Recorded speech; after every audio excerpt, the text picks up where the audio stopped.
なんか言いたそうにしてんな。でも何も言わねえところを見ると喉元まで言葉が出かかっているのに、あと一歩のところでつっかえている感じか。京介氏。沙織、頼む。お前の言葉で聞きたいんだ。でも拙者はどうしたらいいかもう分かりません。オタク趣味好きなんだろう。プラモもフィギュアもゲームも漫画も好きで好きで仕方ねえんだよな。それはその通りですが。好きなもんに嘘ついて婚約だなんて笑わせんだ。いくら婚約者とやらがお前を俺の嫁呼ばわりしようがな、お前が自分の好きなもんを手放す理由にはならねえんだよ。沙織はいつもそうだ。うまいこと言ってその場を取り繕ってみんなに合わせて自我を閉じ込めて。お前だって花の女子高生だろ。もっと自分の好きなことたくさんやってみろ。今でも十分やってるでござるよ。現にこうして好き勝手言って京介氏を振り回してしまっていますし。それのどこが十分だ。いや、十分でも足りねえ。十二分だ。むしろ20分だ。200% 出してみろ。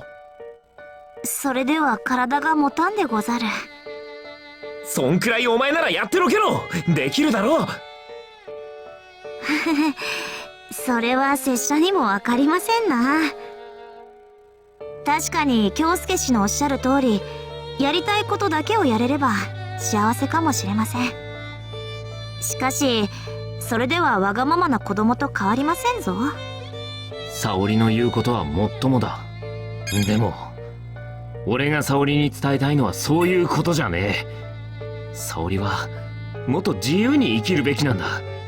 しがらみなんて気にせず思ったことを好きに言って生きるべきなんだ。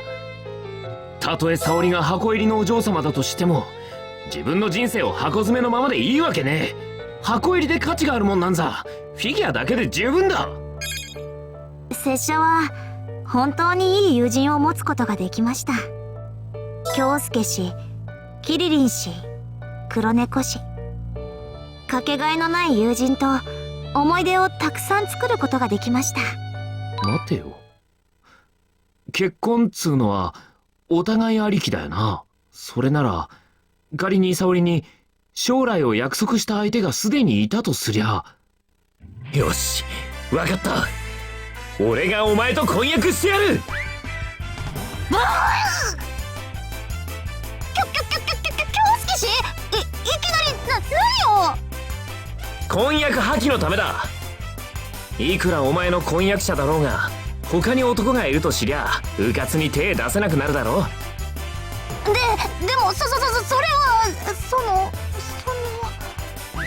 これだけ言ってまだわかんねえか。部外者の俺がこんだけ熱くなってんだぞ。大切な親友のために、沙織のために。だからお前も根性を見せてみろ。分かったでござる。京介氏にそこまで言われてしまっては拙者としても腹をくくるしかありませんな。じゃあ。ええ、断る決心がつきました。拙者はオタクの名に恥じないオタクでござる。もう自分に嘘をつくことはやめます。好きになってしまったものは好き、それ以下でもそれ以上でもありません。そんな当たり前で大切なこと、どうして言われるまで気づかなかったのでござろう。当たり前で大切なものこそ気づきにくいもんなんだよ。多分いつもあるって思ってるから大事だって分かってても忘れちまう。空気みたいなもんだ。趣味も家族も友達もそんなもんだろ。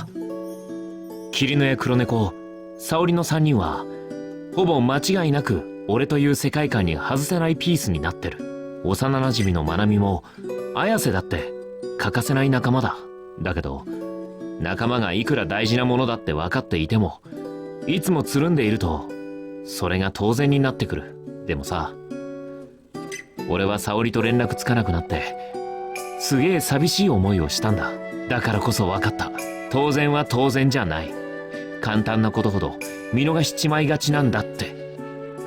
まったく京介氏の熱さには感服いたしますな。拙者の一生分の決意をこうも簡単に覆すなんて。一生分の決意？そりゃ悪いことをしたな。気にしないでくだされ。おそらく拙者は近いうちにまた一生分の決意を迫られることになるはずでござる。どういうことだ？今はまだ秘密でござるよ。なんだか知らねえけど楽しそうだから大丈夫か？とりあえずお前はこれからどうするんだ？ひとまず両親に腹を割って話してみようと思います。まあそれが妥当だわな。言ったとして拙者のわがままが受け入れられるかどうかは五分五分ですが、仮にダメだったとしても拙者は諦めません。一度ダメなら二度、二度ダメなら三度、三度でダメでも何度だって挑戦しますぞ。それが好きを貫くということでしょ。そういや親父がこんなこと言ってたっけ。子供の不幸は親の責任。沙織の両親も沙織の将来を勝手に決めちまったこと、本当は悔やんでいるかもしれないよな。きっとさ、沙織の両親も沙織が本当のことを話してくれた方が安心すると思うんだ。だから今までの分も腹に溜まったもん全部ぶちまけてこい。京介氏、拙者のみならず家族のことまで気にかけてくださるのでござるか？なもん当然だろ。お前の家族ならお前の悩みのようなもんだ。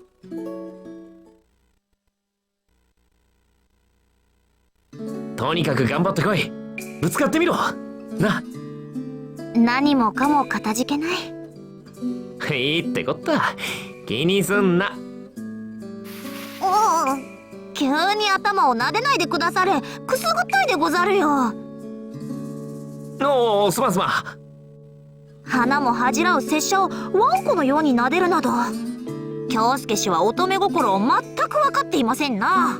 ぐるぐるメガネに鼻も恥じらうとか言われてもな。今失礼なことを思ったでござるな。え？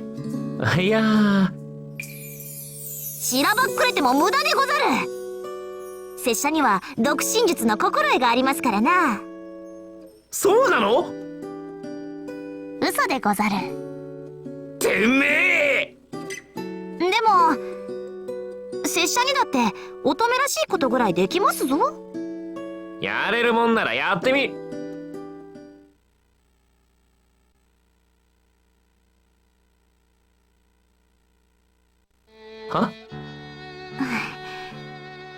いかがですかな、京介氏。ほんのお礼のつもりでござるが。この柔らかい感触ってひょっとして今のってそんなに慌てずともいいでござろう。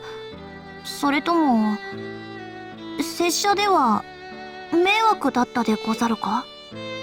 なわけねえよ。ただちょっとびっくりしただけだ。そうですか。よかった、嫌われなくて。にこりと心からの笑みを見せる沙織。夕日に反射してキラキラと輝く笑顔は本当に綺麗だ。不覚にもときめいた。つかこれは反則だろう。それではしばし朗報をお待ちくだされ。必ずや朗報を持ち帰ってみせるでござるよ。ああ、期待してるぞ沙織。合点承知でござる。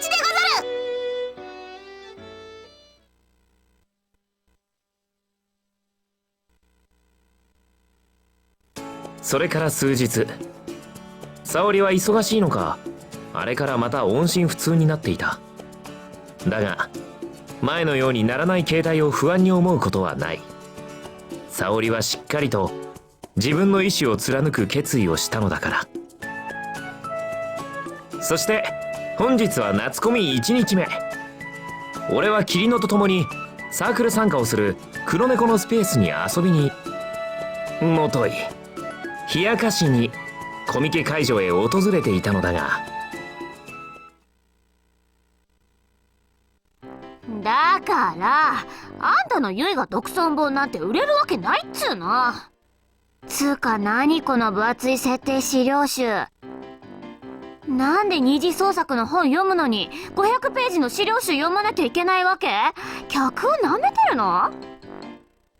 この本に書かれている言語を理解できない無知な人間に興味はないわ。人が本を選ぶように本だって人を選ぶの。あなたみたいなクソビッチ女選ばれなくて当然でしょ？はあ？マジ超うざいんですけど。その言葉そっくりそのまま。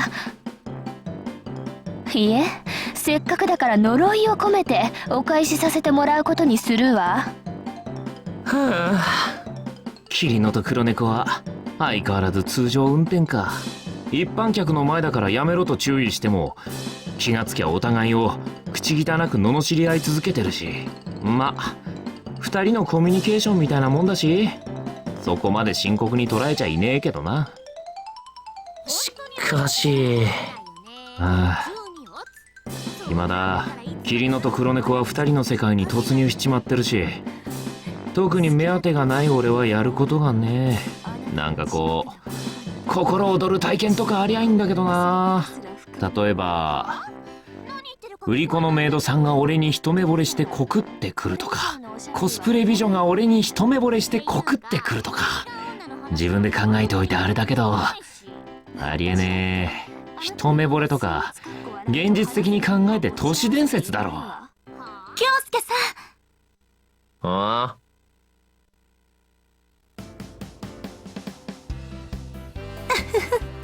美女来たー。しかも清楚で可憐来た。これやべえ、超好みかもしれねえ。おいおい誰だよ、一目惚れが都市伝説とか言ったやつ。これが一目惚れじゃなかったら俺の感じている胸のときめきはなんだっつーのって。あれ、なんでこの人俺の名前知ってるんだ。つーかお前沙織じゃないか。相変わらず京介さんのリアクションは実に素晴らしいです。それでこそこちらも張り切ってきた甲斐があるというものですわ。相変わらずなんだなお前。何をおっしゃいますか。どんな姿でも私は私ですもの。まあそりゃそうだわな。それで今日はどうしたんだよ。そうそう、本題を忘れるところでしたわ。こちらへ来れば京介さんにお会いできると思いましたので。つうことは。ええ、いいお知らせですわ。にやりと口元を歪めた沙織から後日談が語られる。まず沙織は両親と腹を割って話したこと。両親は沙織の本音を聞いてそりゃあ大層驚いたそうだ。どうやら沙織は今まで両親の教えしつけを律儀に守り通してきたらしい。わがまま一つ言わず聞き分けの良かった娘の沙織。その沙織の口から初めて自分の意思を伝えられ、両親はひどく感銘した様子だったとか。私たちは子供に将来を押し付けすぎていたと謝られましたわ。なるほどね。それで婚約者の方は。父から破談を申し出ました。一時は婚約を早める話も出ていたのですが、私から理由を包み隠さずお伝えしたら理解を示してくださいましたの。さすがは大企業の御曹司ともなると懐のでかさも違うってところか。しかしそれでよく受け入れてもらえたな。へえ、私が本音を言えるようになれたのは京介という人物のおかげだと言いましたわ。俺かよ。京介氏以外の誰がいると？じーっと見てくんな。今のお前は眩しすぎる。それで京介さんに一つご相談が。なんだ？これで今回の婚約は破談になりましたが、新たに別の婚約者候補ができてしまいまして。マジかよ。ええ、マジです。でも今回のお話に関しては受け入れてもらえるなら私は。それでその婚約者候補っていうのは誰なんだ？京介さんの唯一の欠点はその絶望的なまでの鈍さですわね。どういうことだよ。ここまで言ってまだお分かりになりません？ふーと肩をすくめ、沙織が真正面から俺を見据える。試しにくるっと後ろを振り返る。もちろん誰もいねえ。ひょっとしなくとも、ひょっとしちゃったりする？本当に？ええ。俺がお前の婚約者ってこと？ええ。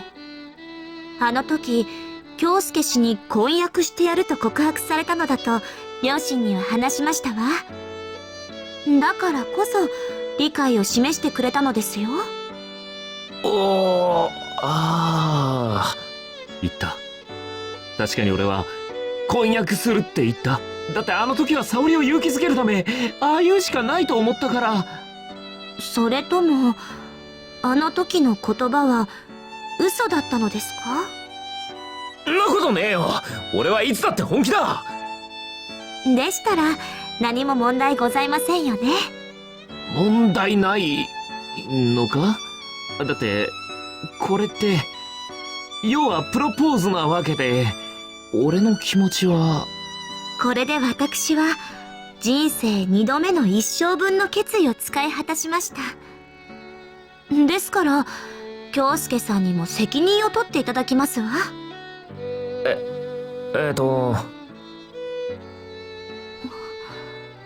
ダメですか？可愛らしく瞬きなんかしやがって。そんなのちっとも。俺よりでかいくせにめちゃくちゃ可愛く見えるぜ。いや、可愛いにでかさは関係ねえか。本当に俺でいいのか？何をおっしゃっているのですか？私は京介さんでないと嫌ですわよ。二人ともこんなところで何してんの？何やら親密そうだけど、私たちに内緒の話なんて二人はしないわよね。どうする沙織？どうせすぐに分かってしまうことです。それに私には親友であるこのお二人に隠し事などできません。そりゃそうか。キリリンさん、黒猫さん、聞いてください。私京介さんと婚約しましたの。へえ、婚約。あら、おめでたいことね。って婚約！ちょっと待って。どういうことなの？それは。どういうことも何もそのままの意味だけど。意味わかんないし、全然納得できないから。事の顛末、きっちり聞かせてもらえるかしら。もちろんきっちりお話しさせていただきます。と沙織は口をこんな風にして快活に笑ってみせたのだった。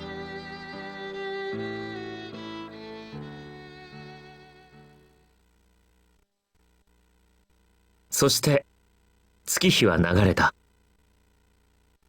俺はあれから男気あふれるオタクの鏡として沙織の両親に大層気に入られた。将来有望株は今のうちからキープと言わんばかりにあれよあれよと話は進み、そして本日俺と沙織は高校在学中にもかかわらず華やかな結婚式を迎えることとなった。緊張していらっしゃいますのね、京介さん。当たり前だろ。仮にも結婚なんだぞ、結婚。いいえ、そんなに気負うことはありませんわ。これはうるさい両親を黙らせるためのいわばごっこ遊びのようなものですから。両親に対して結構辛辣なのね、お前。両親のためにってけなげだった沙織はどこ行っちまったんだよ。まあこいつの場合は親に遠慮がなくなるのはいいことなのかもしんないけどさ。形だけの式です。まだ籍を入れたわけではありませんし、ですからもっと肩の力を抜いてください。いいよな、お前は緊張感なくて。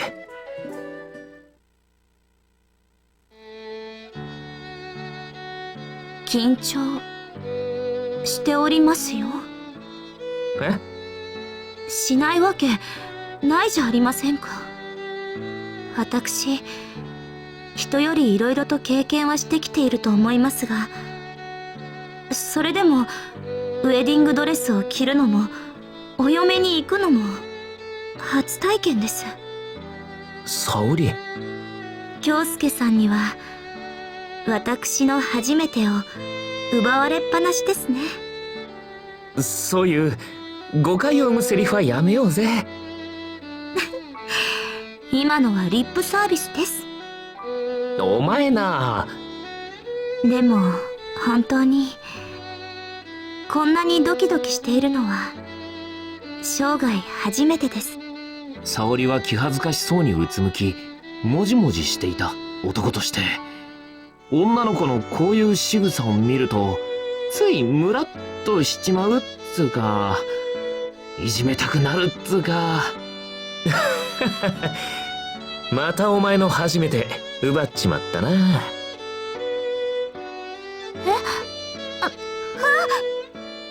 自分でやめろと言ったくせに、あなたという方は。この先が思いやられますね。心配すんなって。今はまだ頼りねえかもしんねえけど、責任持って幸せにしてやっから。は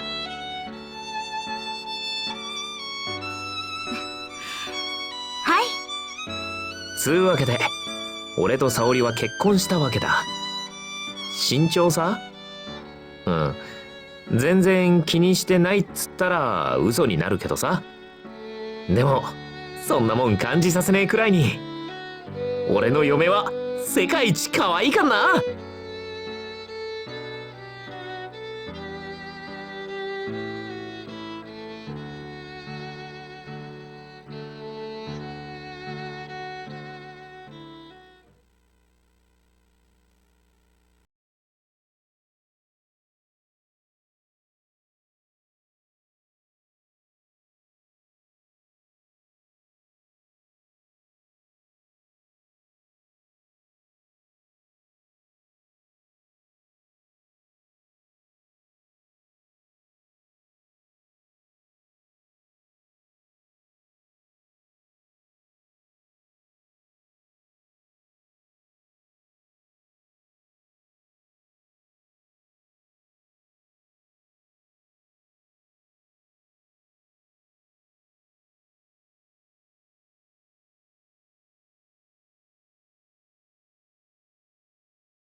この物語はフィクションであり、登場する人物団体その他名称とは一切関係ありませんでござるよ。